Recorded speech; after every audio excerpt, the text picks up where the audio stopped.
नमस्कार, आप देख रहे हैं कशिश न्यूज और आपके साथ मैं हूं दीपक शर्मा। लोकतंत्र में लोकप्रियता का पैमाना पर्याप्त संख्या के साथ चुना जाना ही तो होता है।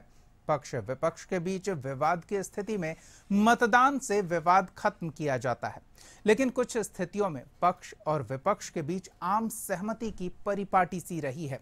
लोकसभा अध्यक्ष के चुनाव को लेकर हमने तो अब तक यही देखा और इसे ही आम चलन माना, लेकिन 18वें लोकसभा में इस परिपाटी के अनुपालन में पार्टियों के बीच किसका पलड़ा भारी, इस पर बात ठन गई है और नौबत चुनाव तक पहुंच गई।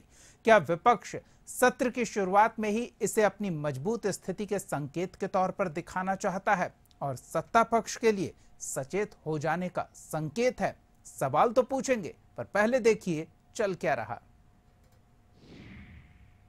स्पीकर पद के लिए चुनाव तय। Rajnath Singh ji called Mallikarjuna Kharge ji, our honorable Congress president. Kharge ji told us, we are very happy to support your candidate unanimously. As speaker should be elected unanimously. This is what our impression also. But at the same time, you have to keep the conventions also. As per the convention, you need to give deputy speaker to the opposition benches. सहमति बनाने की कोशिश नाकाम। कांग्रेस के नेता ने आकर के कंडीशन लगाया कि आप डिप्टी स्पीकर पोस्ट देने से तब हम स्पीकर को समर्थन करेंगे। सत्ता पक्ष ने कहा मंजूर नहीं शर्त। माननीय रक्षा मंत्री जी ने उनको कहा कि जब उपाध्यक्ष का चुनाव होगा तो हम निश्चित तौर पर हम सभी लोग बैठ के बात करके उपाध्यक्ष तय करेंगे, लेकिन वो शर्त पर अड़े रहे और शर्तों के आधार पर वो लोकतंत्र चलाना चाहते हैं। लोकसभा अध्यक्ष के बहाने आमने सामने।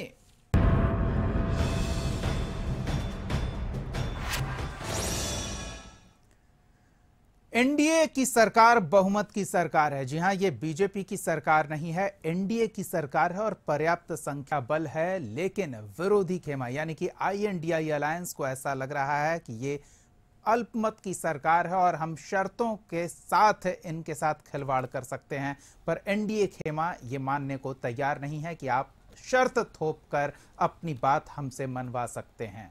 आम सहमति बनाने की कोशिश हुई पर वो कामयाब नहीं हुई। अब नतीजा ये कि एक प्रतिष्ठित पद के लिए यानी कि स्पीकर के पद के लिए जो परिपाटी रही है उसमें बदलाव देखने को मिलेगा और चुनाव देखने को मिलेगा।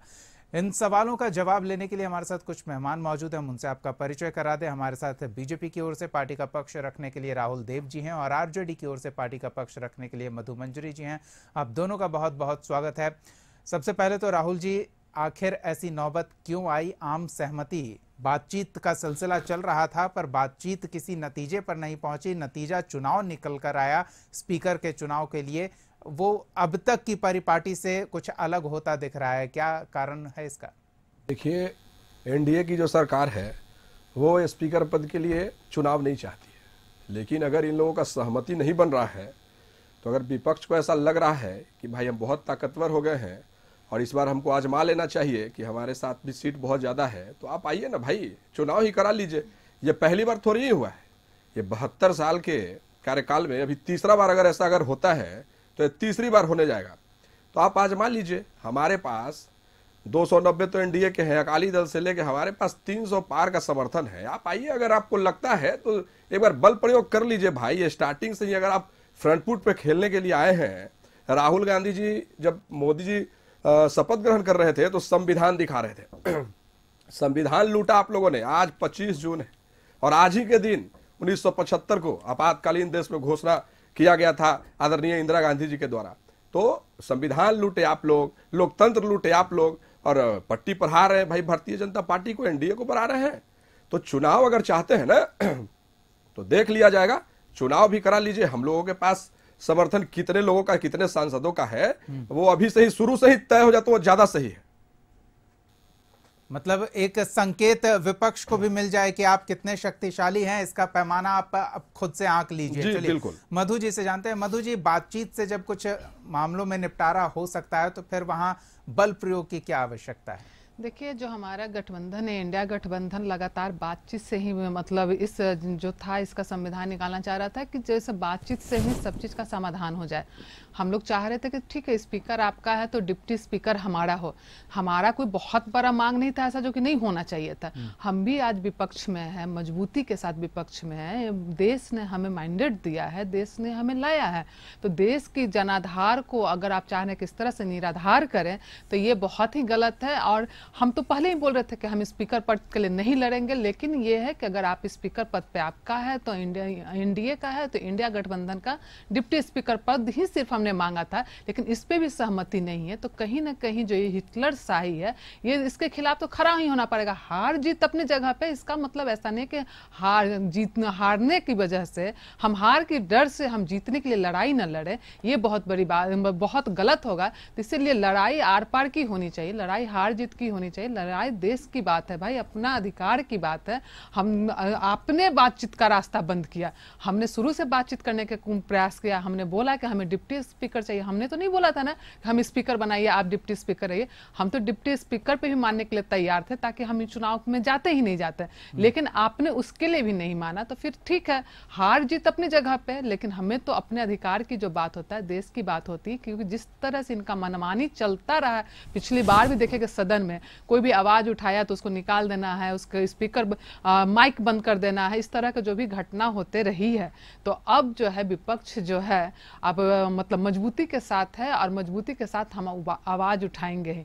इनके पार्टी के ही प्रधानमंत्री कहा करते थे कि अगर विपक्ष मजबूत नहीं होगा तो सदन आवारा हो जाएगा। तो सदन को आवारा नहीं करने के लिए हम देश की जनता को भी धन्यवाद देंगे कि देश की जनता भी है विपक्ष को मजबूत रखा है, और मजबूती के साथ हम आवाज उठाते रहेंगे, तब भी जाकर के जब तक आप आवाज नहीं उठाएंगे आपकी बात सही बात है। ये भी सही है कि हारने के डर से लड़ा ही ना जाए, ये तो वाकई में ठीक नहीं होगा।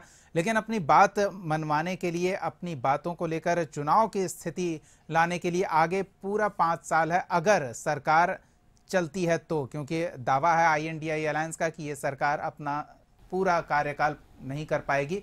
तो अगर जितना भी समय हो, आपके पास कई मौके आएंगे चुनाव कराने के लिए, अपनी ताकत का प्रदर्शन कराने के लिए, लेकिन ये स्पीकर के पद के लिए ही क्यों? आप ये क्यों नहीं देख रही हैं कि अगर कोई स्पीकर सर्वसम्मति से चुना जाए तो वो सबके प्रति एक समान भाव रखता है। अगर यही संघर्ष हो जाए तो फिर स्पीकर भी तो ये देखेगा ना कि इसने मेरे खिलाफ वोट किया था।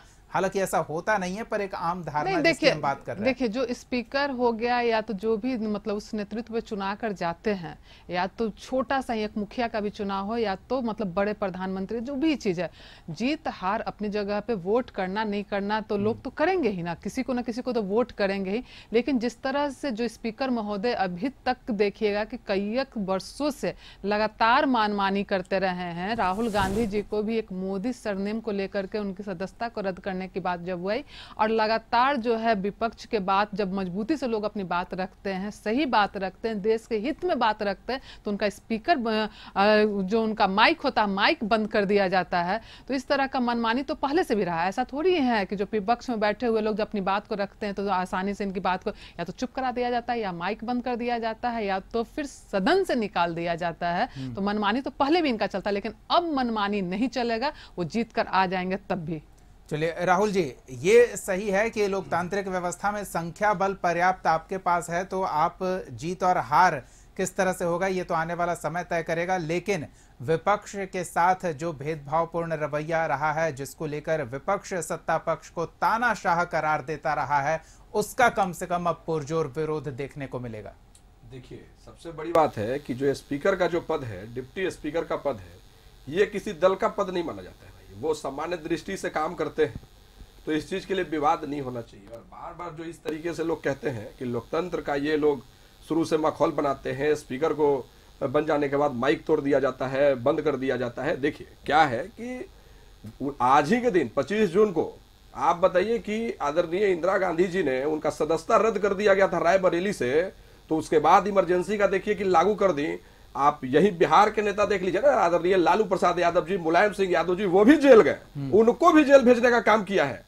एक आप जान लीजिए कि पूरे जितने भी विरोध में लोग थे, सारे बड़े नेताओं को जेल में भेज दिया गया। उस दिन कहा था लोकतंत्र? आज भी वही हो रहा है। उस समय घोषित आपातकालीन काल था और आज अघोषित आपातकाल है। आज भी जितने भी पक्ष के लोग हैं, सीबीआई सीडीआई जो भी है, उसके डरा कर करके लोगों को जेल में डाल कर करके, है ना, जितना विपक्ष है उसको जेल में डालने का आज भी वही काम कर रहे हैं। आप ये स्पष्ट संकेत है कि आप डरा नहीं सकते। उस समय घोषित था, आज अघोषित आपातकाल लगा हुआ है और ये पूरा देश मानता है। आप एक चीज बताइए ना कि माननीय इंदिरा गांधी जी का क्यों हुआ था रद्द? आप बताइए ना क्यों हुआ था? आप बताइए। उस टाइम जो मशीन से जो वोटिंग होता था उसमें गड़बड़ी की वजह से हुआ था और इलाहाबाद हाई कोर्ट में वहां से केस दर्ज है और वहां से जो सांसद थे उनके विपक्ष में उनको जीत करार दिया गया।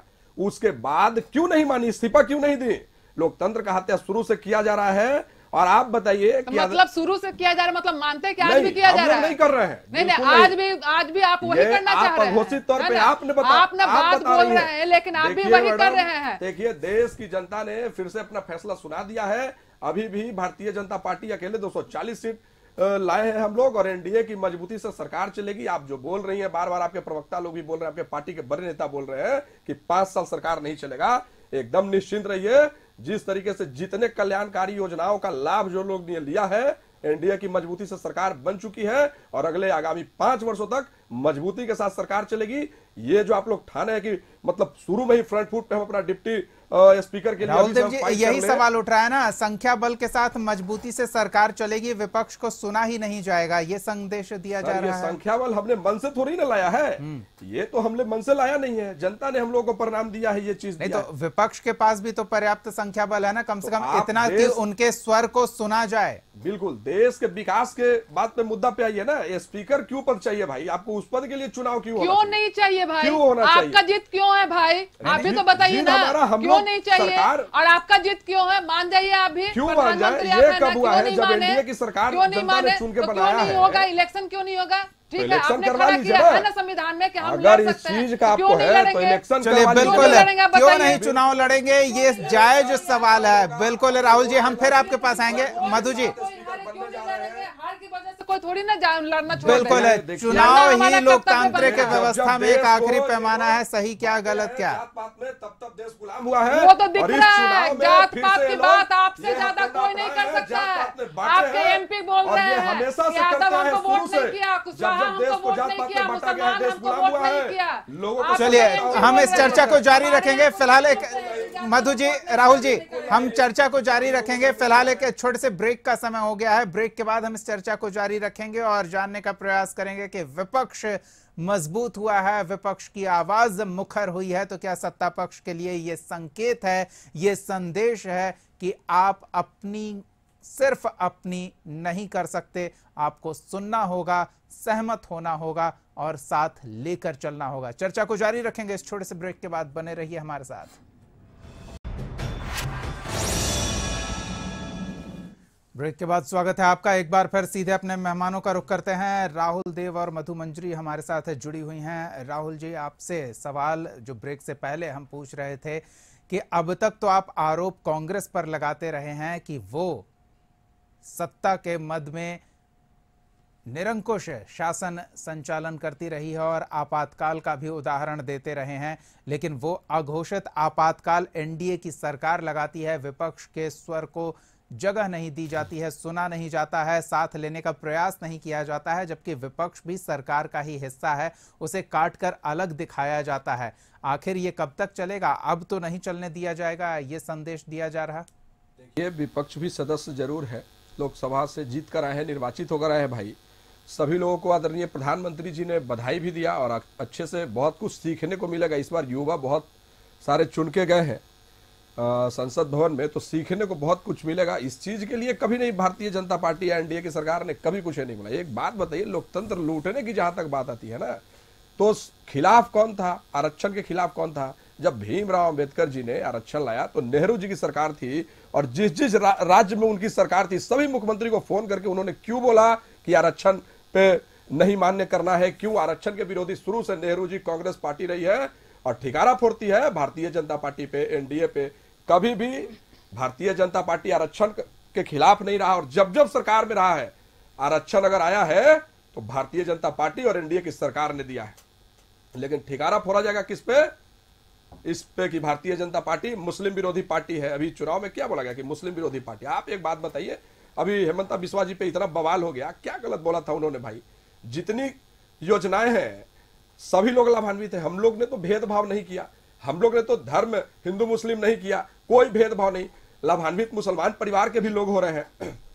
एक समीक्षा है, पूछने का हक नहीं है कि भाई आप हर चीज ले रहे हैं, इतने लाभ उठा रहे हैं सरकार से, एक भी वोट क्यों नहीं? यही तो विपक्ष भी जानना चाहता है, क्या उन्हें सवाल पूछने का हक नहीं है? तो वो अगर सवाल पूछेंगे तो उसका जवाब नहीं देगी सवाल सरकार। नहीं किया हम लोगों ने, सवाल नहीं था ये हम लोग का समीक्षा था कि भाई मुस्लिम वर्ग के लोग भी सभी योजनाओं से लाभ ले रहे हैं। नहीं, आप एक अलग उदाहरण दे रहे हैं, मैं अभी के प्रसंग में आपके उदाहरण से ही ये सवाल खड़ा कर रहा हूं कि अगर विपक्ष सवाल करे तो उसका जवाब नहीं देगी सरकार? बिल्कुल देगी, सरकार जवाब देगी। लेकिन एक बात बताइए ना, स्पीकर पद पे ही क्यों बवाल है भाई? डिप्टी स्पीकर ही क्यों चाहिए? आप देश के लिए विकास का विजन लेके आइए ना, उस पे बवाल कीजिए। लोकतंत्र की सुंदरता उसमें है ना।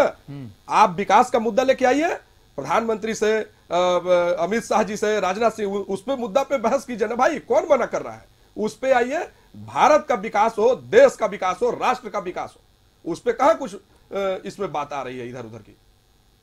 चलिए मधु जी, क्या लगता है क्यों ये स्पीकर और डिप्टी स्पीकर के पद पर आम सहमति पक्ष और विपक्ष के बीच नहीं बनी? क्या है भाई जी, हमारे भाई ने जो बोला, मैं उसको थोड़ा जवाब दे देना चाहती हूँ। मुझे लगता है इनको सपना बहुत ज्यादा आता होगा इन लोग को कि नेहरू जी ने क्या फोन करके बोला, सबको ये किया कि मैं, अगर नेहरू जी नहीं चाहते तो क्या ये हो सकता था? उस समय बीजेपी नहीं काम करी, तो समय आरएसएस नहीं करे। मैं 1 मिनट बात कीजिए, बोलने दीजिए। अगर विरोध करते ना तो कभी भी हारने के बाद भी डॉक्टर भीमराव अंबेडकर को सदन में जगह नहीं दिया जाता। और जहां नेहरू जी की बात करते हैं, नेहरू जी ही वो ऐसे नेता थे जो कि विपक्ष के लोग को भी सदन में जगह दे, उन्हें भी मंत्रालय में बैठाया। ये नेहरू जी ने काम किया है। शायद आपको थोड़ा सा, मुझे लगता है कि जानकारी का अभाव है। वो नेहरू जी थे जो विपक्ष के भी नेता को मंत्रालय दिया, क्योंकि उनका जो दिया नहीं, वो मजबूरी थी सरकार। हम करे तो कोई करे तो मजबूरी थी। किस बात की मजबूरी है भाई? अभी आप बताइए ना, स्पीकर पद क्यों चाहिए आप लोगों को? क्यों नहीं चाहिए? क्या दिक्कत है अभी बताइए, क्यों चाहिए? ठीक है, तो आप ही बड़ा स्पीकर पद नहीं मांग रहे राहुल जी। ललन सिंह को भी हमने सुना, केंद्रीय मंत्री ललन सिंह को भी हमने सुना, उन्होंने कहा कि स्पीकर पद अगर सत्ता पक्ष को जाता है तो वो ये कह रहे हैं कि विपक्ष डिप्टी स्पीकर का पद चाहता है, जो परिपाटी रही है उस परिपाटी का पालन किया जाए। लेकिन संदेह विपक्ष की ओर से यह जताया जा रहा है क्योंकि पर्याप्त संख्या बल नहीं है, इसलिए ऐसे संवेदनशील पद जो चुनाव की स्थिति में काफी महत्वपूर्ण मायने रखेंगे, उनसे बीजेपी अपने हाथ में रखना चाहती है। इस वजह से ये विवाद है। अगर संख्या बल की बात है तो अगर चुनाव हो रहा है वो एकदम सामने आ जाएगा। अगर जब भी चुनाव होता है वो सामने आ जाएगा। अगर डिप्टी स्पीकर का पद इन्हें चाहिए तो जो सत्ता में है, जिसे चुनाव में परिणाम मिला है, एनडीए की सरकार को फिर से देश की जनता ने स्वीकारा है। भूल रहे हैं हम लोग, स्पीकर पद के लिए थोड़ी ना बोले थे। हम लोग तो बोल रहे थे स्पीकर पद अपने पास रख लीजिए, डिप्टी स्पीकर पद हमें दे दीजिए। आपके सरकार में कब अपने डिप्टी स्पीकर का पद आपने किसी और को दे दिया है? क्यों नहीं? आप बताइए ना, आपने अपने सरकार मंत्रालय में भी रखा है। मनमोहन सिंह जब थे, आप कहाँ थे उस समय? आपके डिप्टी स्पीकर हम लोग को क्यों नहीं दे दिए थे? भारतीय जनता पार्टी को क्यों नहीं दे दिए थे? अभी आप जो सवाल कर रही हैं, चाहिए तो आप इतिहास उठाइए ना। ठीक है, स्पीकर पे 2 बार 3 बार चुनाव हो चुका है। अगर ये प्रक्रिया है, अगर है तो ये चुनाव करा के देख ले। फ्रंट फुट पे खेलना चाहते हैं और कुछ बात नहीं है। स्टार्टिंग से ही ये लोग अपना दम दिखाना चाहते हैं। अरे अखिलेश यादव जी, क्यों नहीं दम दिखाया? कीजिए, आप कदम से कदम मिला के चल रहे हैं। आप लोग को करनी चाहिए। और आप ये तो बताइए ना, आपके पिताजी को जेल कौन भेजा था? लालू प्रसाद यादव जी, आपको जेल पहली बार किसने भेजा? आपका ऑर्डिनेंस किसने फाड़ा? आप एक मुखिया भी नहीं बन सकते हैं। राहुल गांधी ने आपका ऑर्डिनेंस फाड़ दिया, तो आपको एक मुखिया बनने के लायक नहीं छोड़ा है राहुल गांधी जी। कदम से कदम मिला के चल रहे हैं। लोकतंत्र की हत्या आप लोग कर रहे हैं, संविधान तार आप लोग कर रहे हैं, भारतीय जनता पार्टी पे ठिकारा फोड़ते हैं। बिल्कुल जनता एकदम जाग चुकी है। अभी कोई वैकेंसी नहीं। आगामी विधानसभा का चुनाव है बिहार में, आप एकदम शून्य पे देखिएगा। लालू प्रसाद यादव के परिवार से एक भी विधायक नहीं बनेंगे, आप देख लीजिए। चलिए, ये तो जब होगा तब देखा जाएगा, लेकिन फिलहाल ये स्थिति है कि विपक्ष कड़ी टक्कर दे रहा है। कम से कम कह सकते हैं नाको चने चबवा रहा है सत्ता पक्ष को और खासतौर पर बीजेपी को। मधु जी, क्या लगता है, कभी अगर आगे किसी विषय पर चुनाव हो और एनडीए खेमे में कई बार INDI खेमे में स्पीकर पद के चुनाव को लेकर ही विवाद है, ममता बनर्जी साथ नहीं दे रही हैं। तो अगर वैसा विवाद किसी मुद्दे को लेकर एनडीए खेमे में आए देखने को, तो ये स्पीकर का पद महत्वपूर्ण हो जाता है, डिप्टी स्पीकर का पद महत्वपूर्ण हो जाता है। इस वजह से बीजेपी इसे छोड़ना नहीं चाह रही। एकदम बिल्कुल देखिएगा, और जो इन लोगों ने बना के रखा ना कि ममता बनर्जी जी साथ में नहीं है, तो कहाँ लिखा हो, कहाँ बोला है उन्होंने कहीं कि साथ में नहीं है? तो आप 63 ऐसे सीट है जो लोकसभा में भाई साहब होने के साथ भी अलग अलग लड़ रहे हैं। 63 ऐसा सीट है, आप डेटा निकाल के देख लीजिए। आपके ना है ना कि व्हाट्सएप यूनिवर्सिटी से बाहर आइए, 63 ऐसा सीट है ना, मजबूती के साथ लड़े थे। तो फिर 63 जगह पे अलग अलग क्यों लड़े मैडम, बताइए ना। 63 ऐसे जगह है देश में जो अलग अलग आप क्यों लड़े, बताइए। जब एनडीए साथ में है, आप लोग इंडिया गठबंधन बनाए, तो आप बताइए ना 63 ऐसे सीट है, अलग अलग क्यों लड़े। केजरीवाल जी क्यों पंजाब में अलग अलग लड़ गए कांग्रेस से, बताइए ना। आप अगर साथ में है तो बताइए, इस चीज का जवाब दीजिए ना। चलिए मधु जी, कैसे आम सहमति बनेगी? सबसे पहली बात कि आम सहमति के साथ ही जैसा कि देखेंगे सारा इलेक्शन जो हम लोग आए और जो जनता ने विश्वास हम पे जताया है, और जिस तरह से आप बोल रहे हैं बिहार विधानसभा की बात, तो इनको याद होगा कि बिहार विधानसभा में पिछली बार हमारी पार्टी आदरणीय तेजस्वी प्रसाद यादव जी अकेला हेलीकॉप्टर उड़ा करके, और आपके तरफ से केंद्र मंत्री से लेकर प्रधानमंत्री से लेकर के राज्य के मंत्री से लेकर के मुख्यमंत्री से लेकर के, और फिर भी हमारी पार्टी नंबर 1 की पार्टी उभर करके आई थी। अगर बात करें मैं बिहार विधानसभा सुन तो लीजिए ना कि मैंने क्या बोल रही हूँ। मैं बिहार विधानसभा में हम नंबर 1 की पार्टी थे, और इस पिछली बार जब लोकसभा की बात करते हैं तो हम मानते हैं कि बिहार की जनता ने आपको 40 में से 39 देने का काम किया, लेकिन जिस तरह से बिहार की जनता को आदरणीय प्रधानमंत्री जी ने ठगा, छला और बिहार को हमेशा सौतेला व्यवहार किया है, बिहार की जनता आज भी आदरणीय तेजस्वी प्रसाद यादव जी को मानती है, युवाओं जो है आदरणीय तेजस्वी प्रसाद यादव जी को मानता है।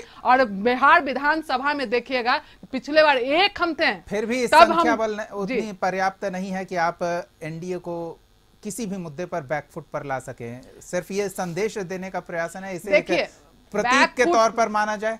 बैकफुट पे आएगा कि नहीं आएगा अपनी जगह पे है, लेकिन विपक्ष का काम है जनता के सवाल को सड़क से लेकर सदन तक उठाना, और पक्ष को काम है उस पर सुनवाई करना। ये ना कि सिर्फ इल्जाम लगाना। सरकार आपकी है, सब व्यवस्था आपका है, तो सिर्फ आप रेल तेल वेल रे सब बेचने में मत लगे। बिहार जो देश की जनता के लिए साफ संकेत है कि आने वाले 5 साल अगर सरकार अपना कार्यकाल पूरा करती है तो चुनौतीपूर्ण होंगे। कड़ा संघर्ष विपक्ष की ओर से मिलेगा, क्या तैयार हैं? ये लोग बार बार जो बोल रहे हैं, ये लोग सच्चाई स्वीकार ही नहीं करना चाहते। और अभी तक चुनाव 4 जून को कितने दिन निकल गए, लेकिन अभी तक सच्चाई स्वीकार ही लोग नहीं कर रहे हैं। बैसाखी की सरकार की चर्चा करते हैं, जो एनडीए की सरकार चल रही है मजबूती से। बैसाखी की सच्चाई तो यह कि बैसाखी के सहारे आप लोग हैं, और उस बैसाखी के इंतजार में आप लोग हैं कि कहीं से मुझे बैसाखी मिले। लेकिन देखिए, जान लीजिए, 2 बैसाखी ने आपको भी गिफ्ट में दे दिया है। क्यों नीतीश कुमार जी, बताइए ना, एक बार बताइए। नीतीश कुमार आदरणीय प्रधानमंत्री जी को के साथ रहे बिहार ने 40 में से 39 सीट देने का काम किया था। प्रधानमंत्री जी बिहार के लिए क्या क्या दिए, जो बताइए बिहार। चलिए, तो पक्ष विपक्ष की एक नोक झोंक, ये खींचतान हर मुद्दे पर अगले 5 साल तक देखने को मिलेगी। चलिए ठीक है, बहुत बहुत धन्यवाद राहुल देव जी और मधु मंजरी जी अपना समय देने के लिए, इस चर्चा में शामिल होने के लिए। तो अगर ये चुनाव, ये संघर्ष प्रतीकात्मक है तो प्रतीकात्मक ही सही, लेकिन विपक्ष ये संदेश साफ तौर पर सत्ता पक्ष के सामने देने में सफल रहा है कि आगे आने वाला समय चुनौतीपूर्ण होगा, मनमर्जी नहीं चलने दी जाएगी, विपक्ष का सुनना होगा, साथ लेकर चलना होगा, और विपक्ष को नजरअंदाज नहीं किया जा सकता। देखते हैं इस चुनाव के बाद स्थितियां क्या बनकर सामने आती है, संख्या बल क्या निकलकर स्पष्ट होता है। हमारी नजर बनी रहेगी। अगले एपिसोड में एक और सवाल के साथ फिर मौजूद रहेंगे। तब तक के लिए देखते रहिए कशिश न्यूज।